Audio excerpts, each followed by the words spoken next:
Candlestick chart, जिसे जापानी candlestick chart भी कहा जाता है, तकनीकी विश्लेषण में उपयोग किए जाने वाले सबसे महत्वपूर्ण फाइनेंशियल टूल में से एक है। अगर आप कैंडलस्टिक पैटर्न पर जानकारी लेना चाहते हैं तो आप सही वीडियो देख रहे हैं। कैंडलस्टिक चार्ट का उपयोग स्टॉक में हमेशा इक्विटी, फॉरेक्स, करेंसी और कमोडिटी ट्रेडिंग आदि प्राइस के उतार चढ़ाव पर नजर रखने के लिए किया जाता है। ये चार्ट सभी लॉन्ग टर्म ट्रेडर्स और इंट्राडे के लिए सहायक होते हैं। इसमें ओपन, क्लोज, हाई और लो वैल्यू वाले डेटा सेट का उपयोग करके चार्ट का निर्माण किया जा सकता है। कैंडलस्टिक पैटर्न्स एक ट्रेडिंग स्टॉक या सूचकांक की 4 प्रमुख कीमतों को दर्शाता है, अर्थात नंबर 1, ओपन, यह पहली कीमत है जिस पर मार्केट सुबह में खुलता है और जब एक ट्रेड एक्सेक्यूट हो जाता है। नंबर 2, हाई, यह हाई मूल्य है जिस पर ट्रेड दिन के दौरान एक ट्रेड एक्सेक्यूट किया जा सकता है। नंबर 3, लो, यह सबसे कम कीमत है जिस पर ट्रेड दिन के दौरान एक ट्रेड एक्सेक्यूट किया जा सकता है। नंबर 4, क्लोज, यह आखिरी कीमत है जिस पर मार्केट क्लोज हो गया है। कैंडल के विभिन्न रंग बुलिश या बेयरिश को रिप्रेजेंट करते हैं। इन रंगों का कोई भी सेट बुलिश और बियरिश कैंडलस्टिक्स के लिए इस्तेमाल किया जा सकता है, जैसे बुलिश के लिए सफेद और बियरिश के लिए काला, या बुलिश लिए हरा और बियरिश के लिए लाल रंग का उपयोग किया जा सकता है। आइए देखते हैं कि कैसे बुलिश और बियरिश कैंडलस्टिक्स कैसा दिखता है और उनकी संरचनाएं क्या है। Bearish candlestick. एक बियरिश कैंडलस्टिक की संरचना में 3 हिस्से होते हैं। एक, बॉडी, यह हिस्सा ओपनिंग और क्लोजिंग वैल्यू को रिप्रेजेंट करता है। एक बियरिश कैंडलस्टिक में ओपन हमेशा क्लोज से ज्यादा रहता है। 2, हेड, कैंडलस्टिक का हेड, जिसे अपर शैडो के रूप में भी जाना जाता है, ओपनिंग कीमत को उच्च कीमत से जोड़ता है। 3, टेल, कैंडलस्टिक की टेल, जिसे लोअर शैडो के रूप में भी जाना जाता है, क्लोजिंग प्राइस को सबसे कम कीमत से जोड़ता है। Bullish candlestick. एक बुलिश कैंडलस्टिक की संरचना में 3 हिस्से होते हैं। एक, बॉडी, यह हिस्सा ओपनिंग और क्लोजिंग प्राइस को रिप्रेजेंट करता है। एक बुलिश कैंडलस्टिक में ओपन हमेशा क्लोज से कम रहता है। 2, हेड, कैंडलस्टिक का हेड, जिसे अपर शैडो के रूप में भी जाना जाता है, क्लोजिंग कीमत को हाई कीमत से जोड़ता है। 3, टेल, कैंडलस्टिक की टेल, ओपनिंग कीमत को सबसे कम कीमत से जोड़ता है। ट्रेड गतिविधि के आधार पर कैंडलस्टिक विभिन्न आकारों का हो सकता है। उदाहरण के लिए, लॉन्ग बॉडी वाले कैंडलस्टिक मजबूत खरीद या बिक्री गतिविधि का प्रतिनिधित्व करते हैं, जबकि लघु शरीर वाले कैंडलस्टिक कम खरीद या बिक्री गतिविधि का प्रतिनिधित्व करते हैं। कैंडलस्टिक चार्ट मासिक, साप्ताहिक, दैनिक या इंट्राडे चार्ट 30 मिनट, 15 मिनट आदि जैसे विभिन्न समय के लिए बनाए जा सकते हैं। तकनीकी विश्लेषण के लिए candlestick pattern. Candlestick chart analysis से ट्रेडर को पैटर्न की पहचान करने में मदद मिलती है, जो अंततः उन्हें ट्रेडिंग निर्णय लेने में मदद करता है। इन पैटर्नों को सिंगल कैंडलस्टिक या 2 से अधिक कैंडलस्टिक के समूह द्वारा गठित किया जा सकता है। आइए 2 मुख्य कैंडलस्टिक पैटर्न पर चर्चा करें। 1, single candlestick pattern. 2, multiple candlestick pattern. Single candlestick pattern. जैसा कि नाम से पता चलता है, सिंगल कैंडलस्टिक पैटर्न एक सिंगल कैंडलस्टिक द्वारा गठित होते हैं। उन्हें सही ढंग से पढ़ना और सही ढंग से ऑर्डर एक्सेक्यूट करना महत्वपूर्ण है।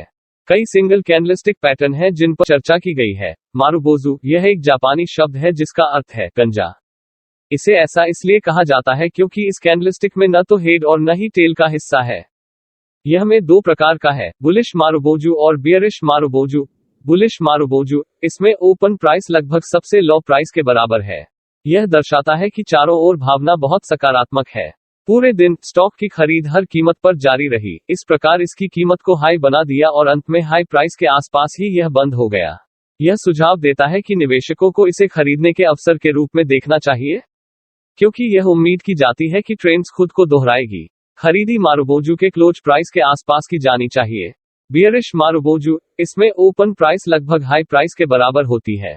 यह पूरे दिन के दौरान नकारात्मक भावना का प्रतीक है।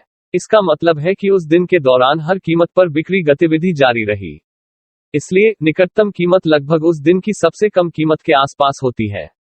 हम यह सुझाव देते हैं कि निवेशकों को इसे बेचने पर विचार करना चाहिए क्योंकि यह उम्मीद की जाती है कि ट्रेंड खुद को दोहराएगी। मारुबोजू के क्लोज प्राइस के आसपास बेचा जाना चाहिए। यह सुझाव दिया जाता है कि किसी भी ट्रेड में प्रवेश करने से पहले एक स्टॉप लॉस हमेशा तय किया जाना चाहिए। जब भी कोई ट्रेड शुरू किया जाता है और ऐसा प्रतीत होता है कि ट्रेंड्स को ठीक से पहचाना नहीं गया है या खुद को दोहरा नहीं रहा है, तो स्टॉप लॉस का इस्तेमाल किया जाना चाहिए और ट्रेड से बाहर निकलना चाहिए। स्पिनिंग टॉप वे कैंडलस्टिक्स हैं जिनमें स्मॉल बॉडी होती है और लगभग बराबर हेड और टेल होते हैं। उनका मतलब 2 चीजें हैं, ओपन और क्लोज कीमतें दिन के दौरान लगभग बराबर होती हैं, यानी कीमतों में बहुत कम बदलाव दिन के दौरान हुआ है, इसलिए एक स्मॉल बॉडी होती है। हेड और टेल की उपस्थिति का मतलब है कि स्टॉक को उच्च और निम्न स्तर पर लेने का प्रयास किया गया था, लेकिन प्रयास व्यर्थ थे क्योंकि स्टॉक की कीमत किसी भी दिशा में इतनी ज्यादा नहीं बढ़ी थी। यही कारण है कि इस कैंडलस्टिक्स के पास एक स्मॉल बॉडी है। दोनों बिंदुओं को एक साथ जोड़कर यह अनुमान लगाया जा सकता है कि मार्केट अनिश्चित रहा है। बुलिश ट्रेंड में स्पिनिंग टॉप्स। यदि स्पिनिंग टॉप अपर ट्रेंड में होती है तो इसका मतलब यह हो सकता है कि बियर ने मार्केट के अपर ट्रेंड में प्रवेश किया है। इसके बाद दो चीजें हो सकती हैं। बुल खरीदने का एक और दौर शुरू कर सकते हैं। मार्केट ट्रेंड्स का उल्टा होता है और यह कुछ बेचकर मुनाफा कमाने का समय हो सकता है। बियरिश ट्रेंड में स्पिनिंग टॉप्स। यदि स्पिनिंग टॉप डाउन ट्रेंड में होती है तो इसका मतलब यह हो सकता है कि बुल ने मार्केट के डाउन ट्रेंड में प्रवेश किया है। इसके बाद दो चीजें हो सकती हैं। बियर बिक्री के एक और दौर शुरू कर सकते हैं। मार्केट ट्रेंड्स का उलट होता है और यह एक खरीद अवसर हो सकता है। एक अपर ट्रेंड या डाउन ट्रेंड में स्पिनिंग टॉप कैंडलस्टिक पैटर्न की पहचान करने का मतलब है कि किसी को दोनों मामलों में दोनों सिनेरियो के लिए तैयार रहना होगा और उनकी जोखिम उठाने की क्षमता के अनुसार ही ट्रेड करने का निर्णय लेना होगा। डोजी। डोजिस वह कैंडलस्टिक हैं जिनके पास बॉडी नहीं है। इसका मतलब है कि खुली कीमत बंद कीमत के बराबर है। हेड और टेल किसी भी लंबाई का हो सकता है। इन कैंडलस्टिक पैटर्न के प्रभाव स्पिनिंग टॉप के समान है, यानी मार्केट में अनिश्चितता और वर्तमान मार्केट की स्थिति के आधार पर ट्रेड निर्णयों को तदनुसार लिया जाना चाहिए। 4 अलग अलग प्रकार के डोजेस हैं। न्यूटर, यह एक छोटी कैंडलस्टिक है। स्टॉक का खुला और क्लोज प्राइस उस विशेष दिन के हाई और क्लोज के बीच होती है। लॉन्ग, यह एक लॉन्ग कैंडलस्टिक है। स्टॉक का ओपन और क्लोज मूल्य उस विशेष दिन के हाई और क्लोज के बीच होती है। ग्रेवस्टोन, स्टॉक की ओपन और क्लोज कीमत दिन की सबसे कम कीमत पर होती है। ड्रैगनफ्लाई, यह ग्रेवस्टोन डोजी के बिल्कुल विपरीत है। इसमें ओपन और क्लोज प्राइस दिन की हाई प्राइस पर होती है। पेपर अम्ब्रेला, वे वो सिंगल कैंडलस्टिक पैटर्न हैं जो ट्रेंड रिवर्सल पैटर्न का अनुमान लगाने में मदद करते हैं। उनके पास स्मॉल अपर बॉडी के साथ लॉन्ग लोअर शैडो होती है। वे दो प्रकार के हैं। हैमर, जब डाउन ट्रेंड्स के नीचे पेपर अम्ब्रेला पाई जाती है तो इसे हैमर कहा जाता है। यदि एक दिन में एक हैमर बनता है तो इसका तात्पर्य है कि कुछ बुल प्राइस को इतना बढ़ाने में कामयाब हैं कि स्टॉक का क्लोज प्राइस हाई प्राइस के करीब है। एक ट्रेडर यहां खरीदने के अवसर की तलाश कर सकता है। हैंगिंग मैन, जब हाई ट्रेंड के शीर्ष पर पेपर अम्ब्रेला पाई जाती है इसे हैंगिंग मैन के रूप में जाना जाता है। यदि एक दिन एक हैंगिंग मैन बनता है तो इसका तात्पर्य है कि कुछ बियर मार्केट में प्रवेश करने में कामयाब रहे हैं। एक निवेशक यहां शॉर्टिंग अवसरों को देखना शुरू कर सकता है। हम आपको में यह सुझाव देंगे कि आप मार्केट को खुद देखें और अपना खुद का अनुमान लगाएं। इससे मार्केट को लेकर आप अपनी नई नीतियां बना पाएंगे और मार्केट को अच्छे से समझ सकेंगे। Multiple candlestick pattern. Multiple candlestick pattern में दो या अधिक कैंडलस्टिक्स द्वारा पैटर्न का गठन शामिल होता है। वे विभिन्न प्रकार के हैं जिन पर आगे चर्चा की गई है। बुलिश एंगल्फिंग पैटर्न, मार्केट में गिरावट आने पर यह मल्टीपल कैंडलस्टिक पैटर्न बनता है। पैटर्न की पहली कैंडलस्टिक लाल होनी चाहिए ताकि मार्केट की बेरिश ट्रेंड्स की पुष्टि हो और दूसरी कैंडलस्टिक हरी हो जो इतनी लॉन्ग हो कि पिछले दिन की लाल कैंडल को पूरी तरीके से ढक सके या एंगल्फ कर सके। ट्रेडर को यहां खरीदने के अवसर को देखना चाहिए। Bearish engulfing pattern. Bearish engulfing pattern वह होता है जब मार्केट में उतार चढ़ाव आता है तो पैटर्न ऊपर की तरफ बनता है जिसकी वजह से इसे बेयरिश माना जाता है। यह बुलिश एंगल्फिंग पैटर्न की तरह ही होता है लेकिन इसमें सिर्फ एक अंतर होता है कि इसे शॉर्ट करने के मौके के तौर पर देखा जाता है। ट्रेडर्स को यहां अवसरों को कम करने पर विचार करना चाहिए। Piercing pattern. पियर्सिंग पैटर्न और बुलिश एंगल्फिंग पैटर्न दोनों एक ही जैसे होते हैं। इस कैंडलस्टिक पैटर्न का उपयोग इंडिकेटर के रूप में एक लंबी स्थिति में प्रवेश करने या बेचने की स्थिति से बाहर निकलने के लिए किया जाता है। Dark cloud cover. Dark cloud cover और पियर्सिंग पैटर्न में केवल एक ही अंतर है कि dark cloud cover bearish reversal का सिग्नल देता है जबकि पियर्सिंग पैटर्न बुलिश रिवर्सल के संकेत देता है। पियर्सिंग पैटर्न दो कैंडलस्टिक्स से बना है, पहला बेयरिश और दूसरा बुलिश कैंडलस्टिक है। हर्मी पैटर्न। इससे पहले कि आप इस शब्द को कुछ और समझे उससे पहले ही हम यह क्लियर कर दें कि यह शब्द जापानी शब्द है। ये सबसे आम कैंडलस्टिक पैटर्न में से एक है जो ट्रेंड्स के बदलने का संकेत देते हैं। मार्केट ट्रेंड्स के आधार पर वे दो प्रकार के हैं, बुलिश हरामी और बेयरिश हरामी। बुलिश हरामी, यह डाउन ट्रेंड के निचले हिस्से में दिखाई देता है। यह 2 दिनों की अवधि में विकसित होता है। पहले दिन की लाल कैंडलस्टिक एक नई कम कीमत दिखाती है जो बेयरिश ट्रेंड्स की पुष्टि करती है। दूसरे दिन खुली कीमत पिछले दिन की बंद कीमत से अधिक है और दिन एक सकारात्मक नोट पर समाप्त होने का प्रबंधन करता है जिससे एक छोटी हरी कैंडलस्टिक बनती है। बियरिश हरामी, या ये एक अपर ट्रेंड के शीर्ष पर दिखाई देता है। यह 2 दिनों की अवधि में विकसित होता है। पहले दिन की हरी कैंडलस्टिक एक नई उच्च कीमत दर्शाती है, जो बुलिश ट्रेंड्स की पुष्टि करती है।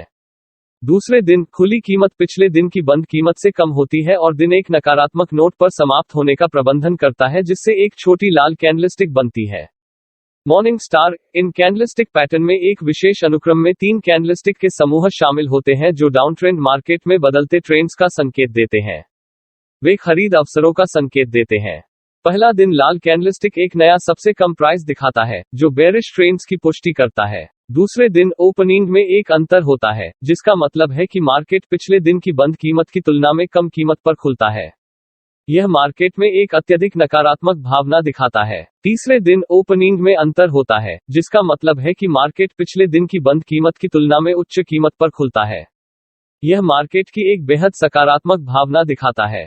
तीसरे दिन गठित कैंडलस्टिक एक हरा है और समापन मूल्य पहले दिन की शुरुआती कीमत से अधिक होता है। Evening star pattern in candlestick pattern में एक विशेष अनुक्रम में 3 कैंडलस्टिक के समूह शामिल होते हैं, जो एक अपरिवर्तनीय मार्केट में बदलते ट्रेंड्स का संकेत देते हैं।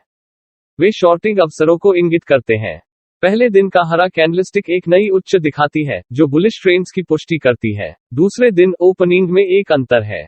हालांकि दूसरा दिन एक डोजी या स्पिनिंग टॉप के साथ क्लोज हो जाता है, जो मार्केट में अनिश्चितता का संकेत देता है। तीसरे दिन ओपनिंग में एक अंतर होता है और दिन लाल कैंडलस्टिक के साथ समाप्त होता है। हालांकि कैंडलस्टिक पैटर्न को समझना और उन्हें एक्सेक्यूट करना ट्रेड जीतने की संभावना को सही ढंग से बढ़ाता है, फिर भी मार्केट की अपेक्षा की दिशा के विपरीत दिशा में आगे बढ़ने की संभावना हमेशा होती है। नुकसान को कम करने के लिए हर ट्रेड में एक स्टॉप लॉस हमेशा रखा जाना चाहिए। यदि आप शेयर मार्केट ट्रेडिंग के साथ शुरुआत करना चाहते हैं और आपने अपना डीमैट अकाउंट ओपन नहीं किया है, तो आप डिस्क्रिप्शन बॉक्स में दिए गए लिंक से अपना फ्री अकाउंट ओपन कर सकते हैं। अगर वीडियो आपके लिए हेल्पफुल रहा तो आप वीडियो को लाइक भी करें।